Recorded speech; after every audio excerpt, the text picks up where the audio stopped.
installe des missiles nucléaires à longue portée dans les pays de l'Est, menaçant directement les membres de l'Alliance Atlantique. À l'Ouest, les États-Unis et leurs alliés répliquent en installant les missiles Pershing. Les armées secrètes de l'OTAN auraient de nouveau été réveillées à ce moment-là.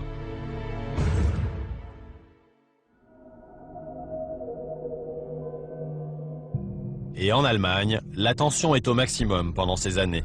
La peur et la répression gagnent le pays.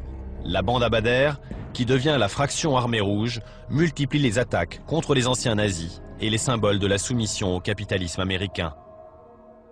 En parallèle, l'extrême droite lance des attaques à l'aveugle. À la fin de l'été 80, l'atmosphère est particulièrement tendue lors des élections législatives qui opposent le chancelier social-démocrate Helmut Schmidt aux conservateurs. Helmut Schmidt, au pouvoir depuis 6 ans, est accusé par son principal adversaire, l'ultra-conservateur Joseph Strauss, d'être un chancelier faible face au terrorisme de gauche.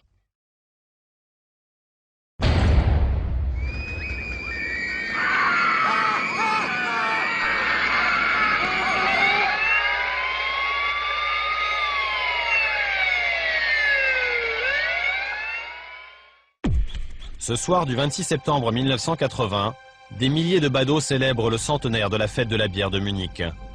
C'est le moment que choisit Gundolf Köhler, un jeune homme de 21 ans, pour actionner une bombe artisanale. Le bilan est terrible. Il y a 11 morts, 200 blessés, dont 70 très grièvement. Cet attentat marque profondément l'opinion publique allemande. Les policiers allemands ont fait vite, ils sont déjà persuadés que l'auteur de l'attentat est bien parmi les victimes de cet attentat effroyable de Munich. Très rapidement, les autorités découvrent qu'il y a des liens entre Gundolf Köhler et l'extrême droite. Des liens avec un groupe paramilitaire néo-nazi appelé Milice Hoffmann. Mais après quelques jours d'enquête, la police conclut à l'acte suicidaire d'un jeune homme solitaire et désespéré.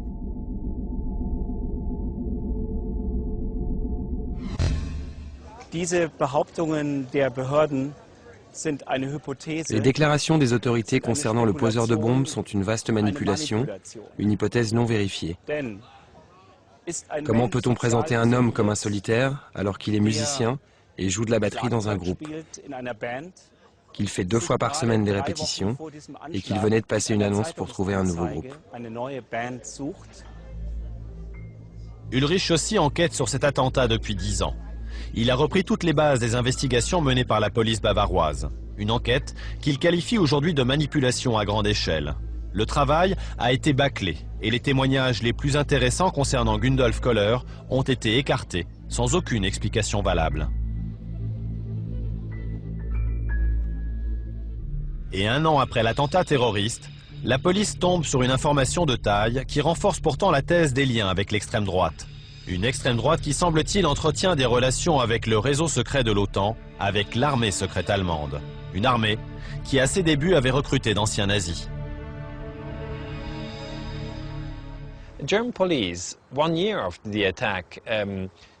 Un an après cet attentat, la police allemande a commencé à parler d'un lien possible entre l'attentat de Munich et un immense réseau de caches d'armes dont s'occupait un homme, M. Lemke. Et ce Heinz Lemke, qui gérait ces dépôts d'armes, semble avoir été lié au réseau Stay Behind allemand. C'était un extrémiste de droite et il a déclaré. Il n'a pas dit de quelle histoire il s'agissait. C'était au début des années 90, lorsque les avocats des victimes de Munich sont venus le voir. Il a été retrouvé mort, pendu dans sa cellule. Le néo-nazi Heinz Lemke était apparemment un homme de l'armée secrète. Une armée secrète sous commandement des services secrets allemands et de l'OTAN. Il gérait plusieurs dépôts d'armes disséminés dans la forêt allemande. Il y avait là quantité d'armes à feu, des explosifs, un équipement radio et tout le matériel nécessaire pour entretenir les hommes d'une armée secrète.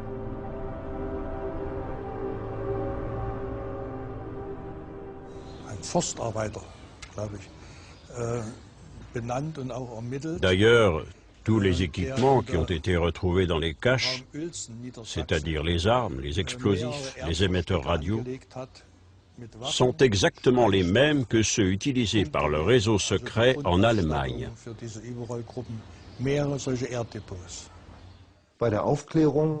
Il y a trop d'incohérences dans l'enquête conduite par les autorités.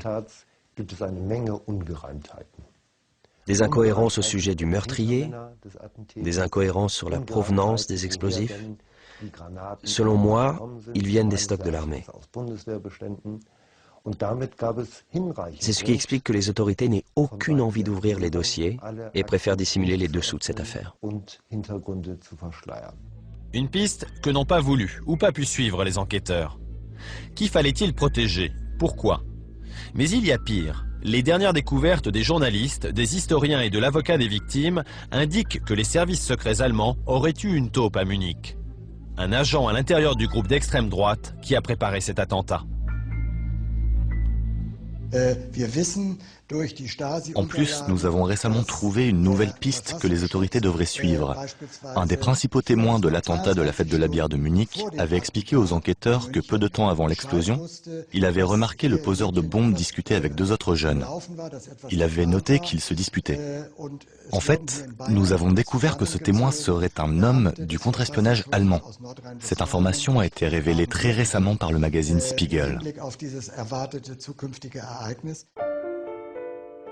Pourquoi les autorités auraient-elles sabordé cette enquête? Qu'avaient-elles à cacher? Pour beaucoup de spécialistes allemands, le mobile est peut-être d'ordre politique. Aujourd'hui, l'ancienne ministre de la Justice du chancelier Helmut Schmidt reconnaît que des erreurs ont sans doute été commises. C'est pourquoi elle demande aux côtés des victimes de cet attentat la réouverture officielle d'une affaire un peu trop vite classée.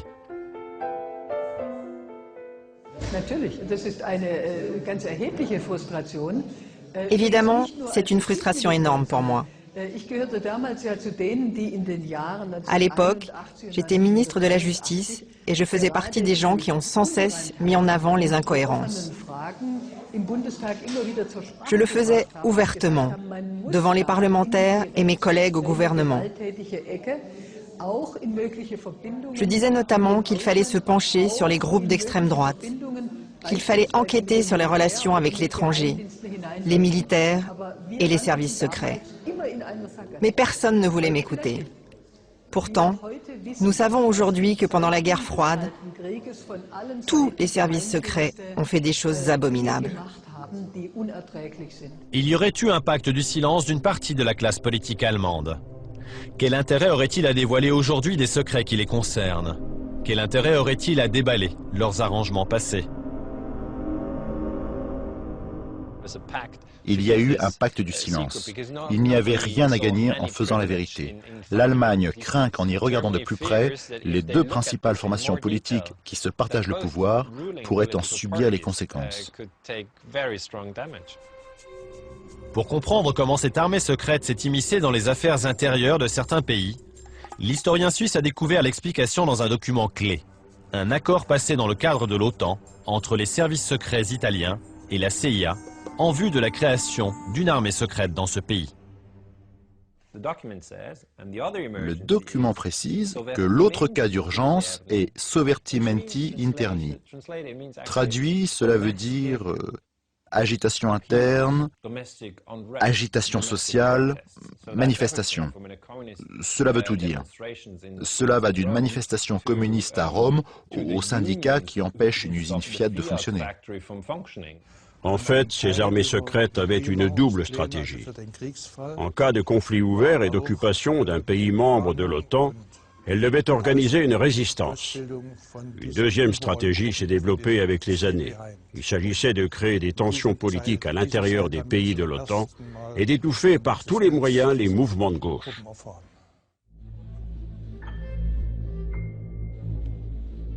Ces armées secrètes sont donc chargées par l'OTAN et les États-Unis de se tenir prêtes au combat en cas d'invasion soviétique.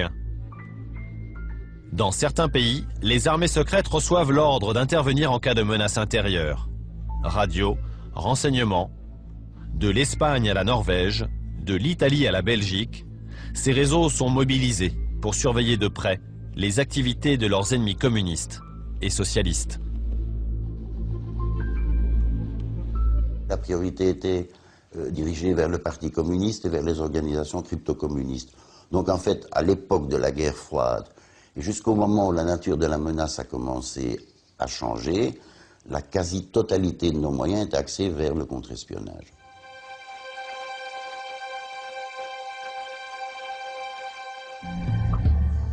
Notre enquête nous conduit en Belgique. Depuis le retrait de la France en 1966, le siège de l'OTAN est dans ce pays.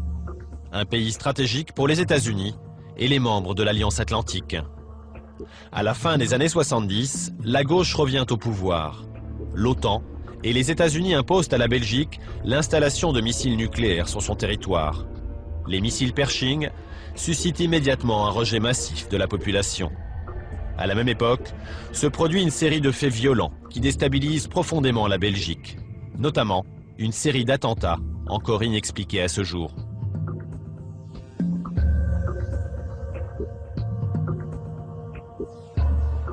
Charleroi, sud du Royaume de Belgique. C'est ici que depuis près de 30 ans, une cellule composée de magistrats et de policiers traque les tueurs du Brabant. Les enquêteurs se concentrent notamment sur la tuerie qui a eu lieu dans la localité d'Alost le 9 novembre 1985. Le magasin va fermer, on est en soirée, et la Golf, je dis la Golf parce que c'est généralement ce véhicule-là qu'ils utilisent, et c'est de nouveau une Golf, entre sur le parking avec 3 auteurs à bord au moins, et ils vont tirer sur la foule. On ne peut pas dire autre chose. Les gens qui sont à l'extérieur sur le parking, à l'intérieur dans le magasin. Le sang-froid aussi avec lequel donc ils quittent le parking à Alost, ils viennent de tuer 8 personnes et la police est là donc et leur tire dessus. Le véhicule, c'est pas 10 mètres, hein, donc c'est plusieurs dizaines de mètres donc que le véhicule quitte le parking. Il y a 2 auteurs à bord et le 3e donc il suit donc à pied, mais vraiment pas dans la précipitation qui quittait, donc à son aise, donc pendant qu'il tire sur la police et qu'il se fait tirer dessus, il continue à suivre donc le véhicule. Là, ce sang-froid donc est, je dirais, un entraînement, mais est-ce que pour ça donc il faut penser à des gens donc qui ont eu une formation, par exemple militaire?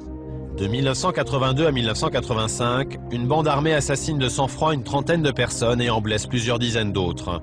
Le mode opératoire est toujours identique. Les tueurs débarquent dans un magasin de Lèze, une chaîne de supermarchés belges. Ils ouvrent le feu à l'aveugle sur les gens qui font leurs courses. Bonjour, massacre à l'hypermarché. Des tueurs fous du Brabant ont encore tiré dans la foule des clients hier soir près de Bruxelles. Bilan 7 morts, dont 2 enfants et 3 blessés graves. La majorité des faits se déroulent dans la province du Brabant, dans le sud de Bruxelles. Ces crimes, sans aucun mobile apparent, traumatisent encore, aujourd'hui, le royaume. Ce qui ne colle pas du tout, c'est qu'on a l'impression qu'il s'agit à la fois de banditisme, de grand banditisme, à la fois de prédateurs qui vont chercher des victuailles dans un magasin, à la fois de mercenaires légionnaires formés à la tuerie d'enfants, à la fois une organisation avec derrière tout ça de l'extrême droite, avec du terrorisme, avec des stratégies de tension. Tout, je vais dire, les implications du monde criminel se retrouvent dans ce dossier. Les enquêteurs ont exploré toutes les pistes sans résultat pour le moment. L'une d'elles est plus particulièrement fouillée depuis des années, celle s'inscrivant dans le cadre d'une manipulation des armées secrètes de l'OTAN avec la complicité de certaines autorités de l'État belge. Les faits se cadrent dans une stratégie de la tension. Il va de soi qu'on a pensé aussi donc à ce qu'on a appelé en Italie donc Gladio, parce que le système existait non uniquement en Belgique, mais aussi ailleurs. Et chez nous, ça s'appelait donc le Stay Behind. Et le Stay Behind donc il y a 2 branches, la branche militaire et Zerabit pour la Belgique, STC-MOB, donc la branche civile gérée par la Sûreté d'État, et qu'il pourrait y avoir une implication. La Belgique possédait donc 2 armées secrètes inféodées à l'OTAN. L'une appelée SDRA 8, logée au sein des services de renseignement militaire. L'autre, la STC-MOB, dépendait de la Sûreté d'État. Ces 2 armées secrètes ont fait l'objet d'une vaste enquête parlementaire. Elles ont entretenu des liens ambigus avec l'extrême droite belge, notamment la milice Westland New Post, le WNP, dirigée par Paul Latinus, un homme proche des services secrets.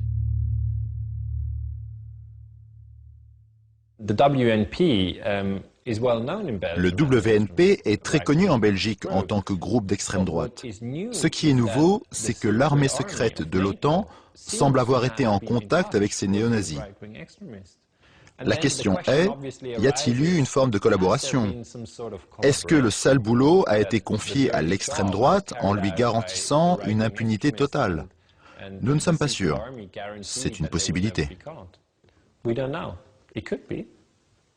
Le WNP, Westland New Post, qui était donc un groupuscule d'extrême droite, très actif dans ces années-là, dont le leader a été retrouvé mort, pendu donc en 1984, et qui avait donc quand même un certain lien avec la sûreté d'État.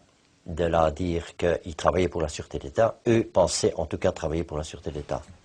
Quand on a comparé les faits, et donc le Westland New Post, on a constaté qu'il y avait quand même un élément troublant, c'est qu'il pourrait y avoir donc une implication de certains membres, ou donc du groupuscule BNP, dans la première vague des faits Brabant-Wallon. En ce qui concerne la sûreté de l'État, l'un des hommes soupçonnés d'avoir fait partie de cette armée secrète et d'avoir manipulé l'extrême droite n'est autre que le commissaire Christian Smets. Ce spécialiste du contre-espionnage nous avait parlé de l'armée secrète belge. Aux côtés d'anciens officiers de la gendarmerie, il a été entendu par les enquêteurs. Faute de preuves et sans aveu de sa part, il a été remis en liberté. Ce que je vais vous dire, c'est qu'on n'a toujours pas trouvé le début de commencement d'un indice 30 ans après. Là, j'en reste là.